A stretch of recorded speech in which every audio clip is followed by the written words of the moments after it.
Dando continuidade, pessoal, vamos agora trabalhar com o carregamento atuando nas barras. No última parte da última aula, nós trabalhamos com as cargas nodais, ok? Agora vamos trabalhar com as cargas atuando na barra.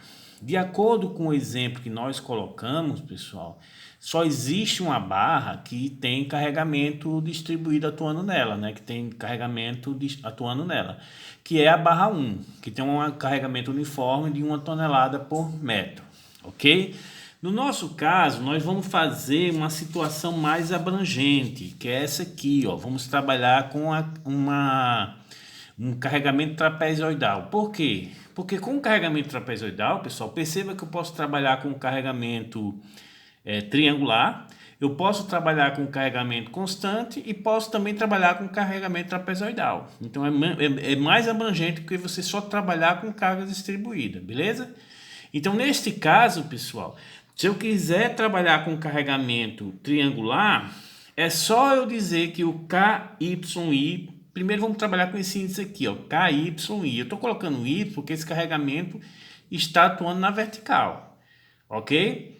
Ah, professor, mas se lá em Porto que tiver uma coluna, vai ser KY, não, aí vai ser KX. Então note que o nosso tipo de carregamento ele está muito mais eficiente do que no F2. Que no F2 ele não admite você colocar dois carregamentos distribuídos numa única barra, um na horizontal e outro na vertical. Lá você vai ter que fazer uma resultante e colocar no sistema de coordenada local, né? Muito mais complicado. Aqui não, se você quiser trabalhar com a barra, com o carregamento distribuído atuando na vertical e o carregamento distribuído atuando na horizontal, lá em porta com plano, a gente vai poder, beleza? Então perceba-se que se eu quiser trabalhar com carregamento triangular, eu coloco o KY inicial, que é esse índice aqui igual a zero, e coloco um KY final, o valor do carregamento lá na outra extremidade. Se eu quiser trabalhar com carregamento uniforme, é só eu colocar o KY inicial igual ao KF final. Então, beleza, você está trabalhando com carregamento distribuído, que é o nosso caso, nosso exemplo, né? Ó. E se eu quiser trabalhar com carregamento parabólico, coloco o valor do KY inicial e coloco o valor do KY final e ele calcula do mesmo jeito.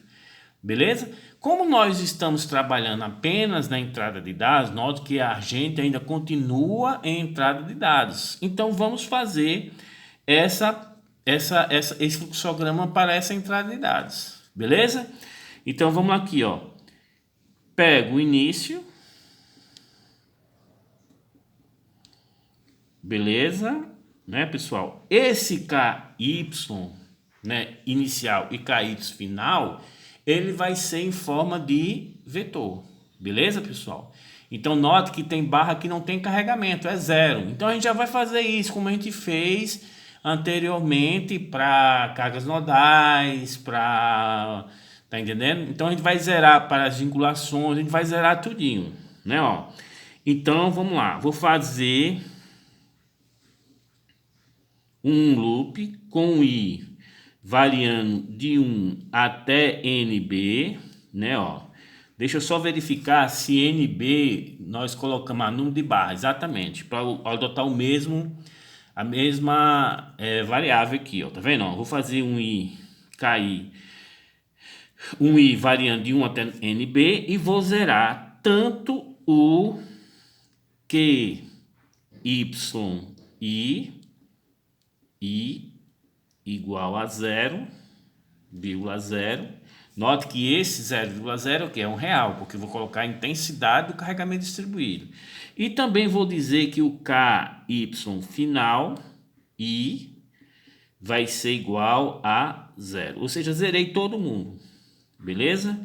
Então, os vetores estão zerados. Né? Voltando a relembrar, tem algumas linguagens de programação que você não precisa fazer isso, não.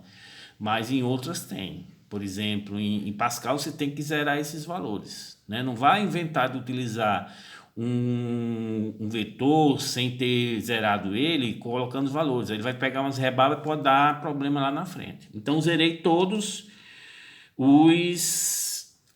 os vetores, tanto de carregamento inicial como carregamento final, beleza? Aí depois eu vou perguntar, né, ó, vocês vão entrar com o quê? Números de barras com carregamento, né, ó, NBCC, ou seja, NBCC é número de barras com carregamento, com carregamento, né? Ó, note que no nosso exemplo que a gente vinha trabalhando, vou até pegar para colocar para vocês aqui, ó, nós só temos uma barra com carregamento, ou seja, essa nossa estrutura, o NB é 2, tá entendendo? Então ele vai zerar o KY I 0, 0 e vai zerar o KYJ 0, 0, né? Aí agora o que é que a gente vai fazer? Vamos entrar com os valores desta primeira barra, ou seja, nós vamos alocar o valor da intensidade inicial, né, ó, no KYI, ou seja, na primeira posição, porque lá a ordem é o quê? Número de barra. Então, a primeira posição vai ficar o quê? Esse índice aqui, ó, de intensidade, né, pessoal? Que a gente vai ter agora que pensar como é que eu vou colocar esses valores. Ele vai ser negativo ou positivo? Ok, pessoal? Perceba que lá no F2, quando você vai colocar esse carregamento distribuído, você coloca, se quer ele atuando para baixo, você coloca ele negativo. Se você quer ele atuando para cima, você coloca ele positivo. Então vamos seguir a mesma lógica. A gente não é obrigado a seguir isso não, mas é mais interessante. Ah, se eu quero que ele atue para baixo, eu vou colocar negativo, ou seja, vai ficar menos 1 para o inicial. Então esse vetor KYI vai ser menos 1 e 0, porque aqui na segunda posição não tem carregamento. E para o final também vou colocar menos 1. Beleza? Se você chegar lá e colocar 1, pessoal, vai ficar um carregamento assim, ó. Aqui embaixo negativo, chega aqui e vai ficar positivo. Beleza? Então, cuidado. Então, nós vamos adotar da mesma forma o F2, quando você quer para baixo, negativo. Agora, cuidado, pessoal. Na hora que a gente for determinar os esforços devido a esse carregamento, né? Porque a gente vai colocar as ações desses esforços, lembrar que a gente está colocando ele já negativo. Então, cuidado na hora de vocês determinarem esses esforços, que pode ser que ele venha com um sentido contrário que é para ser. Beleza? Mas a gente vai discutir muito bem isso aqui já na próxima etapa, onde a gente vai começar já a fazer os procedimentos, seguindo o que a gente viu em sala de aula em análise 2, muito embora eu acho que ninguém fez análise 2 comigo, e a gente segue as mesmas sequências. Beleza? Então vamos lá.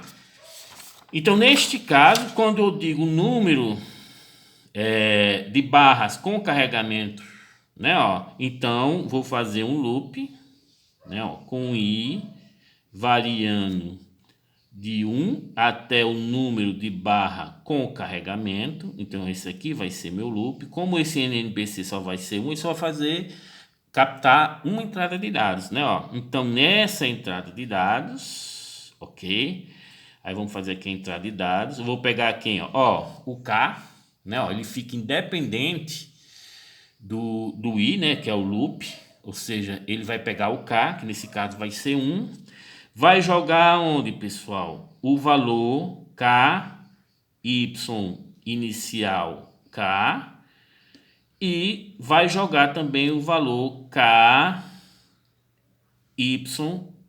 KYFK, ok?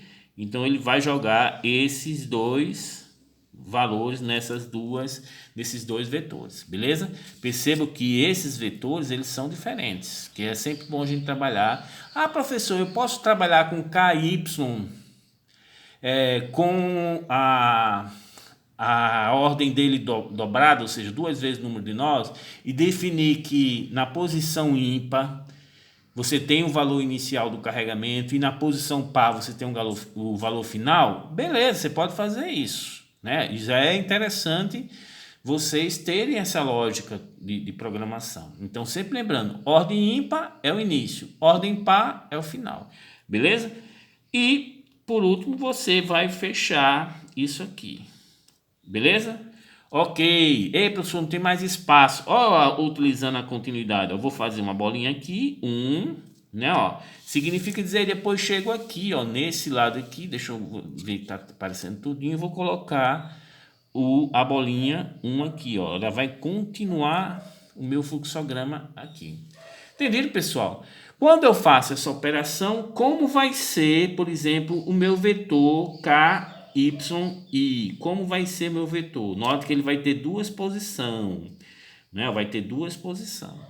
Então, isso aqui é a barra 1 e aqui é a barra 2. A barra 1 tem um carregamento de intensidade inicial de 1 tonelada por metro. Como está atuando para baixo, o valor que você vai ter aqui é menos 1,0. Né, ó.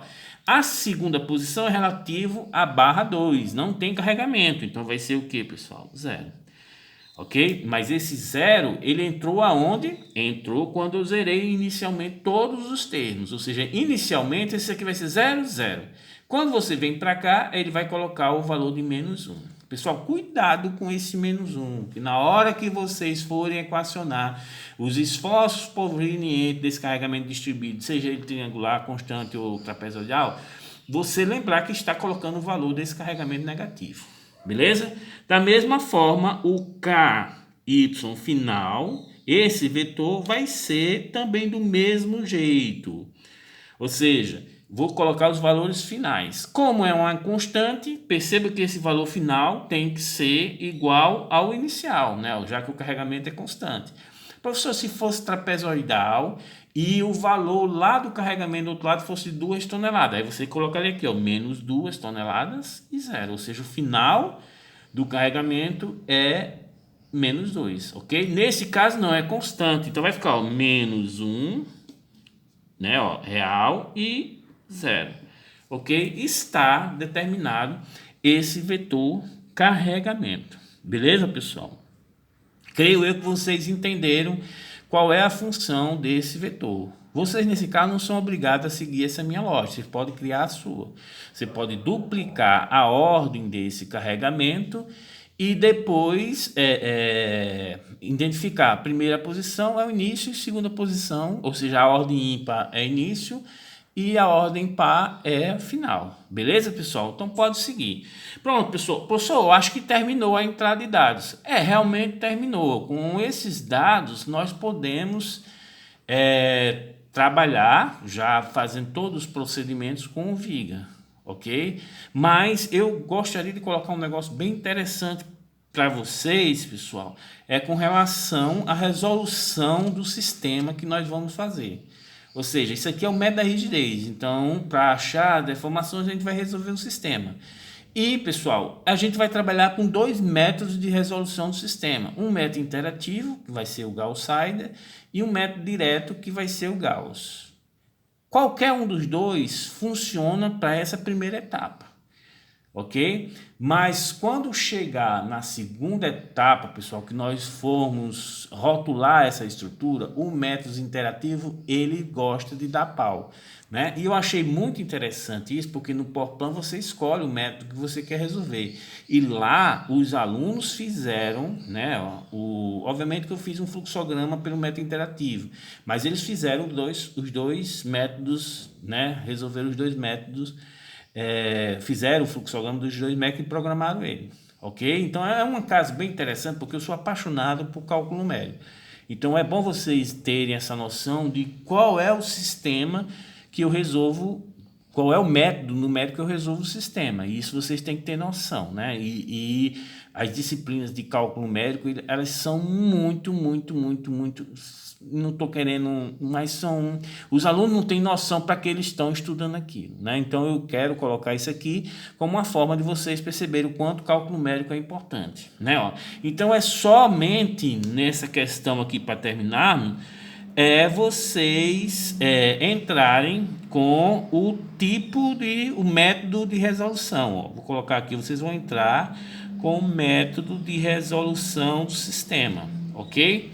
E depois vocês vão ter o que, ó? O fim. Ok? Fim deste fluxograma aqui. Ah, professor, eu não entendi direito. O que é esse MRS? Né? O que é esse MRS? MRS é o método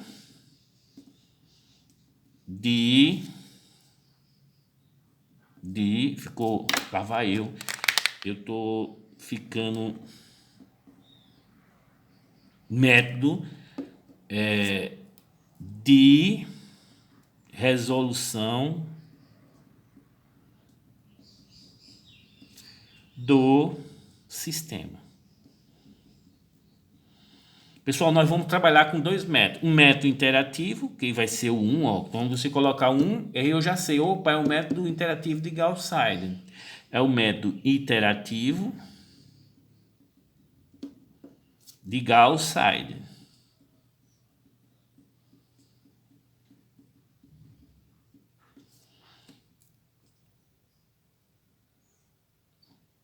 Eu agora não sei mais escrever Gauss-Seidel não, mas aí vai assim mesmo. E o índice 2 vai ser o método direto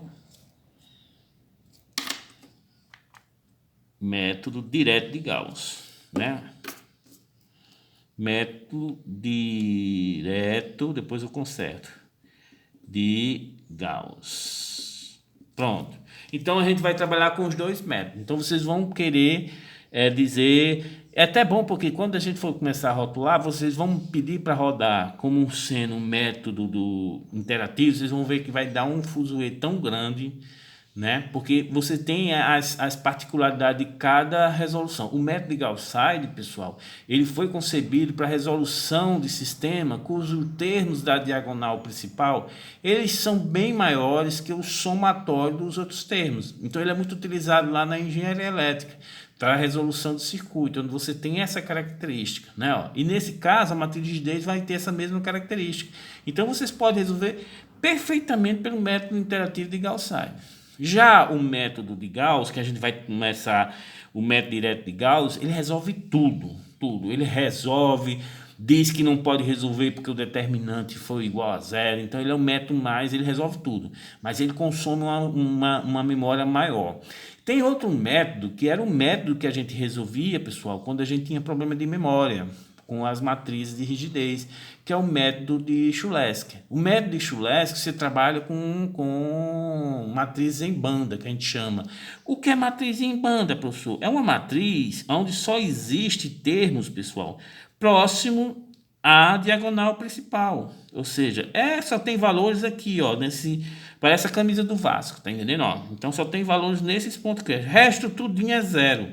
Então, existe um método numérico de resolução, que é o método de Cholesky, que resolve isso aqui. E ele economiza uma memória tremenda. Mas note que a gente hoje não tem esse problema, né? O problema que a gente tem hoje é que, na grande maioria das linguagens de programação, você já manda, ele pega um vetor, a matriz, né? Manda calcular o inverso e multiplica pelo vetor. Ou seja, está resolvido o sistema.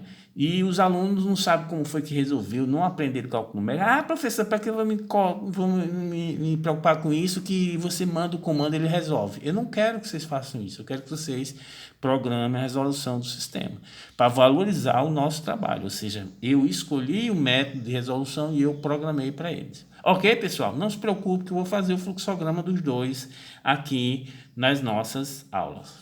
Beleza, pessoal? Então, pessoal, terminamos basicamente a entrada de dados. Se faltar alguma coisa, a gente volta e acrescenta na entrada de dados, se vocês acharem coerente, tá entendendo? Porque a gente tem muita coisa para fazer, ou seja, nós estamos trabalhando com uma situação de carregamento bem simples. Ah, professor, eu quero acrescentar a massa específica do material. Beleza, a gente faz, se dá a massa específica, ele calcula o carregamento devido a essa massa específica. É um caso muito legal, né? Ó, isso aí dá um trabalho de TCC. Você diz o peso específico do concreto, essa viga é feita de concreto, ele vai lá e calcula o carregamento devido ao peso próprio. Beleza, pessoal? Então, vamos acabar aqui, muito embora o tempo não chegou nem a 20 minutos, vamos acabar aqui para começarmos do zero já os procedimentos para a resolução do método da rigidez, ok? E vou seguir o que nós nós havíamos feito em sala de aula nos meus cursos, beleza? Primeiro vamos calcular os vetores carregamento. Ah, professor, a gente já calculou. Não, só o vetor carga nodal, que é simples, é fácil de fazer. Mas a gente vai ter que trabalhar com o vetor atuando nas barras, né? Ó. E depois nós vamos ter que somar os dois vetores. E essa somatória é um pouquinho complicada, porque os dois vetores têm dimensões diferentes. Então, vocês vão perceber como é que a gente faz esse somatório. Beleza, pessoal? Então, próxima aula vamos começar realmente a fazer os programas, né, os procedimentos para resolução de viga. Então, até a próxima aula e bons estudos.